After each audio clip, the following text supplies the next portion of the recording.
इसका technical classes में। तो चलिए दोस्तों आज बात करेंगे इलेक्ट्रिकल पावर जनरेशन, और इलेक्ट्रिकल पावर जनरेशन के सभी प्रकार के प्रश्न को इस वीडियो में देखने का प्रयास करेंगे। तो आप लोग वीडियो में इन तक जरूर बने रहिएगा। और साथ ही साथ अगर आप लोग कोई भी टेक्निकल गवर्नमेंट एग्जाम का तैयारी कर रहे हैं, चाहे यूपीपीसीएल टी2 का तैयारी कर रहे हैं, चाहे बीएआरसी का तैयारी कर रहे हैं, चाहे एनपीसीएल का तैयारी कर रहे हैं, चाहे डी ट्रिपल एसबी का तैयारी कर रहे हैं, तो आप लोग के लिए वीडियो जो है बहुत हेल्पफुल होने वाला है।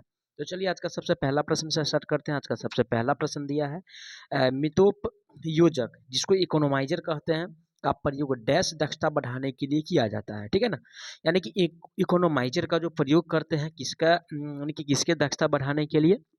ऑप्शन ए में कह रहा है यानी कि बायोगैस का। ठीक है, तो बायोगैस की दक्षता बढ़ाने के लिए इसका प्रयोग नहीं करते हैं ना पड़ते अल्टरनेटर की दक्षता बढ़ाने के लिए।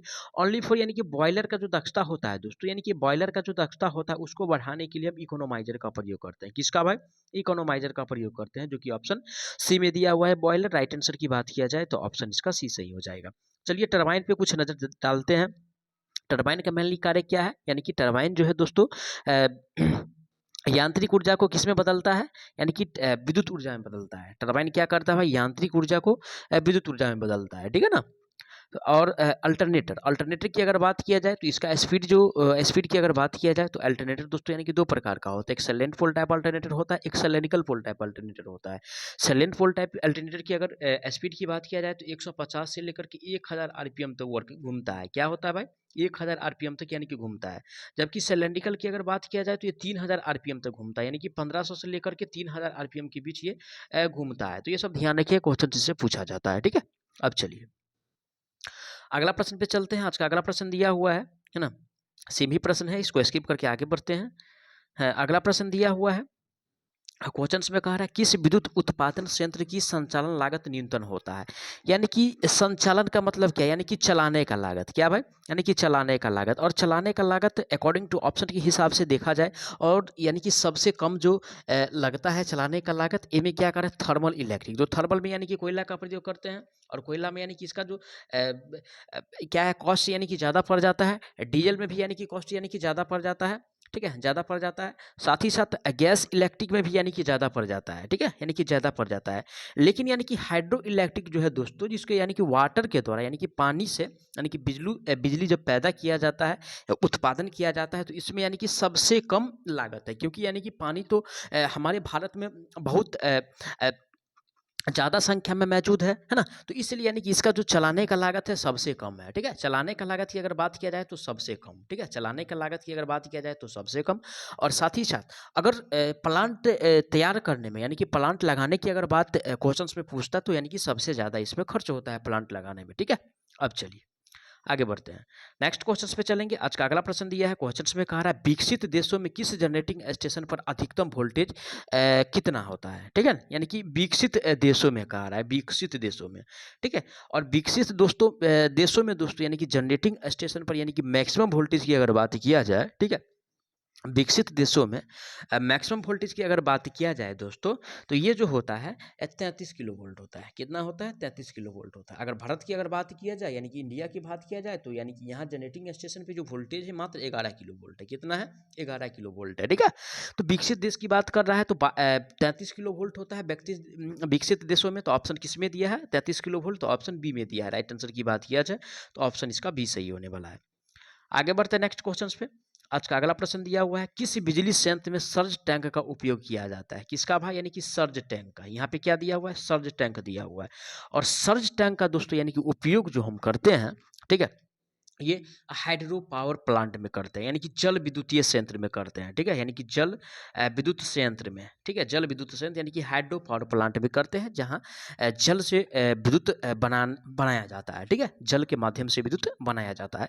तो hydro electric power plant option किस में दिया हुआ है, तो हाइड्रो इलेक्ट्रिक पावर प्लांट जो दिया हुआ है ऑप्शन ए में दिया हुआ है। सोलर पावर प्लांट का उपयोग कहाँ करते हैं, तो सोलर पावर प्लांट दोस्तों इसमें जो है एक प्लेट लगा होता है जो सिलिकॉन का बना होता है। ठीक है, जब सूर्य का रोशनी इस पे पड़ता है तो यानी कि विद्युत पैदा होती है, ठीक है, यानी कि ईएमएफ प्रोड्यूस होता है, ठीक है।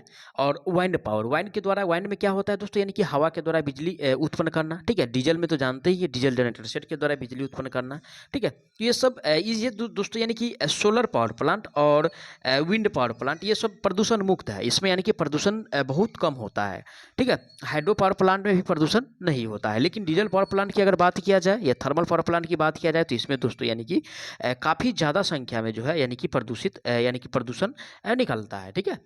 तो राइट आंसर की अगर बात किया जाए तो ऑप्शन इसका ए सही हो जाए, क्योंकि ए में जो दिया हुआ है हाइड्रो इलेक्ट्रिक पावर प्लांट दिया हुआ है जो सर्ज टैंक का प्रयोग करता है, इसमें होता है, ठीक है। तो करेक्ट आंसर ऑप्शन इसका ए सही हो जाएगा। आगे बढ़ते हैं नेक्स्ट क्वेश्चंस पे। आज का अगला प्रश्न दिया हुआ है, क्वेश्चंस में कह रहा है ना, क्वेश्चंस में कह रहा है ईंधन सेल के संबंध में निम्नलिखित में से कौन सा सत्य नहीं है, यानी कि ईंधन सेल के संबंध में क्या नहीं सत्य है उसके बारे में बताना है। ए में कह रहा है ऊर्जा के किसी बाहरी स्रोत की आवश्यकता नहीं है, ऐसा तो नहीं है भाई। बी में कह रहा है वे सक्षम है। सी में कह रहा है उनके स्थान पर कोई प्रतिबंध नहीं है।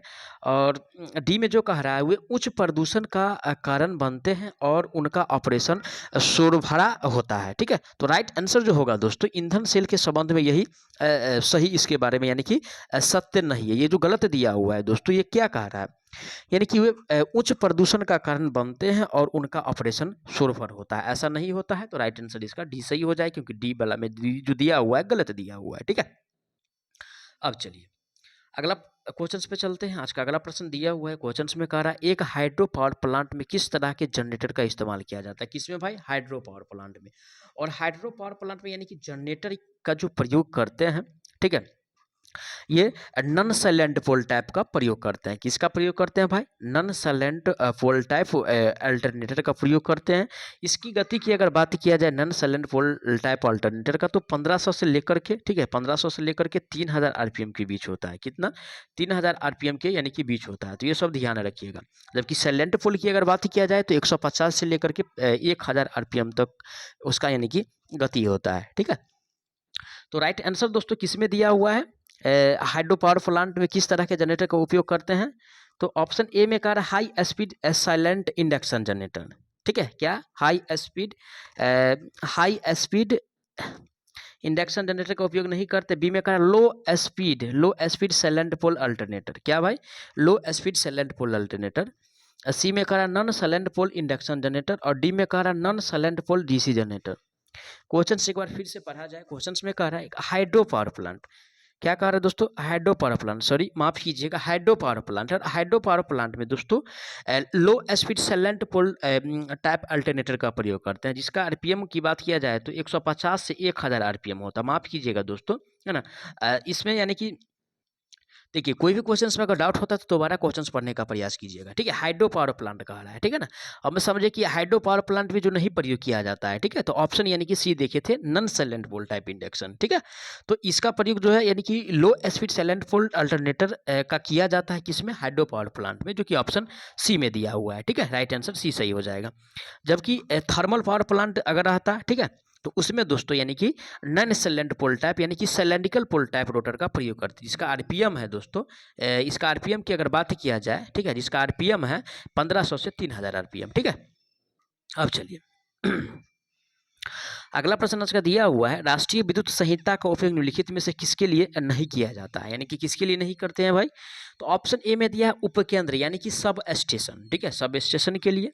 बी में कह रहा है दोस्तों आवासीय भवन वायरिंग के लिए, तो आवासीय भवन वायरिंग के लिए ये तो नियम है, वाणिज्य भवन के लिए भी है, औद्योगिक वायरिंग के लिए भी है। लेकिन यानी कि जो जहाँ पे यानी कि विद्युत का उत्पादन होता है वहाँ पे इसका नहीं है, यानी कि राष्ट्रीय विद्युत संहिता का उपयोग नहीं होता है। तो राइट आंसर जो होगा ऑप्शन इसका ए सही हो जाए, क्योंकि ए वाला में कह रहा है नहीं वाला, ठीक है।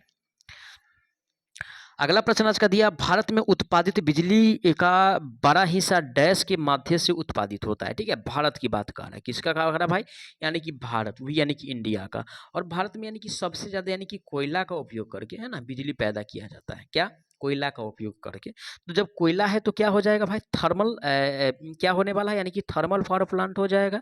हाइड्रो पावर प्लांट में क्या होता है, जल का उपयोग करके बिजली बनाते हैं, ठीक है। न्यूक्लियर पावर में यानी कि थोरियम, ठीक है, थोरियम जो नाभिकीय रिएक्टर होता है उसका उपयोग करके बिजली का उपयोग किया जाता है, ठीक है ना। जैसे थोरियम हो गया, यूरेनियम हो गया, ठीक है। और थर्मल पावर प्लांट में यानी कि कोयला का उपयोग करके बिजली का उत्पादित किया जाता है। जबकि वाइंड पावर प्लांट में यानी कि हवा से उत्पन्न होता है बिजली। क्या है भाई? हवा से उत्पन्न होता है बिजली। इसमें तो पूछ रहा है यानी कि भारत में सबसे ज़्यादा मात्रा में जो है यानी कि कोयला से जो बिजली पैदा किया जाता है उससे सबसे ज़्यादा होता है ना। तो सबसे ज़्यादा भारत की बात पूछ रहा है तो राइट आंसर इसका सी सही होने वाला है, क्योंकि सी में जो दिया हुआ है तापीय शक्ति संयंत्र दिया हुआ है।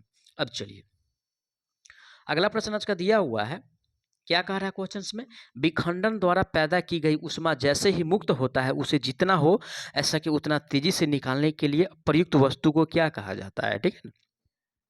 प्रयुक्त वस्तु को क्या कहेंगे भाई? ऑप्शन ए में कह रहा है यानी कि रिएक्टर मॉडरेटर, ठीक है, रिएक्टर मॉडरेटर। बी में कह रहा है दोस्तों, है ना, बी में जो कह रहा है रिएक्टर रिफ्लेक्टर, मॉडरेटर होता ना, रिफ्लेक्टर होता है। ये जो होता है दोस्तों रिएक्टर कूलेंट होता है, यानी कि कूलेंट होता है। ऑप्शन सी में दिया है, राइट आंसर इसका ऑप्शन सी सही होने वाला है। और ये क्वेश्चन देखिए दोस्तों बिहार टी2 में यानी कि 3 बार क्वेश्चन आया हुआ है, और बाद बाकी अन्य एग्जाम में तो आया ही आया होगा, ठीक है। अब चलिए अगला प्रश्न पे चलते हैं। आज का अगला प्रश्न दिया है, ऊर्जा संयंत्रों में किस मापदंड की वृद्धि से कार्यक्षमता सीधे रेखा के नियम का पालन करती है। और ये भी क्वेश्चन देखिए 3 बार पूछा हुआ है बिहार टी2 में, ठीक है। तो आप लोग समझ सकते हैं कि कितना इंपॉर्टेंट क्वेश्चन है। ऑप्शन ए में कह रहा है यानी कि आयतन, बी में कह रहा है कार्यक्षमता, सी में कह रहा है यानी कि तापमान, डी में कह रहा है यानी कि दबाव।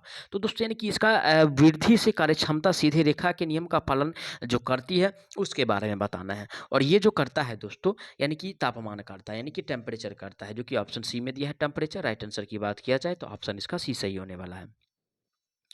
आगे बढ़ते हैं नेक्स्ट क्वेश्चंस पे। आज का अगला प्रश्न दिया है, क्वेश्चंस में कह रहा है कैलोरीजन, ठीक है, माफ कीजिएगा, एक ठोस ईंधन का कैलोरीजन मान किस में व्यक्त किया जाता है, ठीक है, किस में व्यक्त किया जाता है, ठीक है, किसका भाई, यानी कि ठोस ईंधन का। और ठोस ईंधन का जो कैलोरीजम वैल्यू होता है, ठीक है, उसको जो व्यक्त करते हैं, ठीक है, यानी कि उसको जो व्यक्त किया जाता है ग्राम में व्यक्त किया जाता है, ठीक है, यानी कि ग्राम, कैलोरी प्रति ग्राम में व्यक्त किया जाता है। किसमें? कैलोरी प्रति ग्राम में व्यक्त किया जाता है। ऑप्शन किसमें दिया है? ए में कह रहा है यानी कि तापमान वृद्धि प्रति ग्राम, तो इसमें नहीं करते हैं भाई, ना वृद्धिशील तापमान प्रति ग्राम में करते हैं, इसको किया जाता है ग्राम कैलोरी प्रति ग्राम, ठीक है, जो कि ऑप्शन डी में दिया है। राइट आंसर इसका डी सही होने वाला है। आगे बढ़ते हैं नेक्स्ट क्वेश्चंस पे। आज का अगला प्रश्न दिया है, क्वेश्चंस में कह रहा है निम्न ऊर्जा संयंत्रों में से किस में ईंधन परिवहन की लागत व्यवहार रूप से शून्य होती है, ठीक है, यानी कि ईंधन परिवहन की लागत। क्या पूछ रहा भाई? यानी कि ईंधन परिवहन की लागत, यानी कि चलाने की लागत सबसे कम जो होता है वो जल विद्युत संयंत्र में होता है। किस में होता है? जल विद्युत संयंत्र, यानी कि हाइड्रो पावर प्लांट में होता है। ऑप्शन किस में दिया? Hydro power plant. ए में कह रहा है थर्मल, तो कोयला का यानी कि खपत ज़्यादा होता है इसमें, यानी कि परिवहन की लागत सबसे ज़्यादा है। न्यूक्लियर में भी ज़्यादा है, साथ ही साथ स्टीम में भी कम होता है, ठीक है, लेकिन इसका यानी कि चलाने की लागत जो है, यानी कि जो प्लांट तैयार किया जाएगा, ठीक है, जो इंस्ट्रूमेंट उसमें लगेगा उसका यानी कि कॉस्ट यानी कि ज़्यादा होता है, ठीक है। लेकिन अकॉर्डिंग टू ऑप्शन के हिसाब से अगर देखा जाए, है ना, जल विद्युत ऊर्जा संयंत्र में यानी कि चलाने की लागत सबसे कम है। क्या है भाई? चलाने की लागत सबसे कम है। तो राइट आंसर जो होने वाला है इसका डी सही होने वाला है। अगर डी नहीं रहता तो ऑप्शन जो इसका सी सही होने वाला था। क्या सही होने वाला था? सी सही होने वाला था। अगर डी है तो इसलिए राइट आंसर इसका डी सही होगा। अब चलिए आगे बढ़ते हैं नेक्स्ट क्वेश्चंस पे। आज का अगला प्रश्न दिया हुआ है, क्वेश्चंस में कह रहा है थर्मल पावर प्लांट में इकोनोमाइजर की मुख्य भूमिका क्या है। अरे भाई, इकोनोमाइजर का मुख्य भूमिका जो है वो बताना है, ठीक है। और इकोनोमाइजर का अगर देखा जाए तो मुख्य भूमिका जो है दोस्तों, ये फ्लू गैस से ऊष्मा निकलना और बॉयलर फीड पानी को पहले से गर्म करना, यानी कि फ्लू गैस के माध्यम से जो ऊष्मा निकलती है उसका यूज करके बॉयलर फीड पानी को क्या किया जाता है भाई? गर्म किया जाता है। तो और क्या होता है उससे, यानी कि बॉयलर का जो दक्षता होता है बढ़ जाता है। ऑप्शन पढ़ते हैं, इनमें क्या कह रहा है? अति तापक करने में सहायक, ऐसा नहीं है भाई, पानी को ठंडा नहीं करता है, ठीक है। ये जो करता है दोस्तों फ्लू गैस से ऊष्मा निकालना और बॉयलर फीड पानी को पहले से गर्म करना। तो राइट आंसर इसका सी सही हो जाएगा, क्योंकि सी में जो दिया हुआ है सही कथन दिया हुआ है।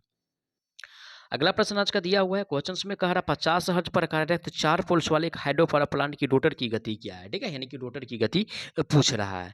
क्या पूछ रहा है भाई? यानी कि रोटर की गति पूछ रहा है, ठीक है, रोटर की गति पूछ रहा है, ठीक है। तो रोटर की गति निकालने के लिए सबसे पहले क्या करेंगे? इसका यानी कि फार्मूला की अगर बात किया जाए दोस्तों, तो रोटर गति बराबर जो फार्मूला होता है, ठीक है ना, यानी कि रोटर गति बराबर जो फार्मूला होता है, ठीक है, और रोटर गति बराबर जो फार्मूला होता है 120 और एफ बट्टा में यानी कि पी होता है। 120 और गुना में एफ का वैल्यू कितना लेना है, 50 लेना है। कितना लेना भाई, यानी कि 50 लेना है। और पी का वैल्यू कितना है, 4 है। 4 तिया कितना हो रहा है, यानी कि 12 हो रहा है, ठीक है। 4 तिया 12 तो 5 तिया 15, 15 पे कितना जीरो हो जाएगा, 2 जीरो, यानी कि 1500 आरपीएम।